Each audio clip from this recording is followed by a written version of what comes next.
মানুষ ভালো হলে যে কত ভালো। এই মানুষকে যত্ন নিলে, মানুষকে মানুষ বানালে যে সে কি হতে পারে শুনবা?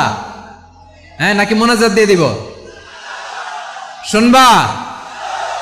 মানুষের মধ্যে যে আল্লাহ কি পটেনশিয়াল রেখেছে। আমি জাপানের দুইটা উদাহরণ দেই, জাপানের দুইটা উদাহরণ দেই, খেয়াল করে একটু শুনেন, বুঝবেন। আল্লাহ, 2022 সালে জাপানের সাথে জার্মানির খেলা, ফিফা ওয়ার্ল্ড কাপ 2022। এক পক্ষে জাপান, আরেক পক্ষে কোন দেশ? কথা শুনে নাই। এক পক্ষে কোন দেশ, আরেক পক্ষে? সবাই এক পক্ষে, আরেক পক্ষে।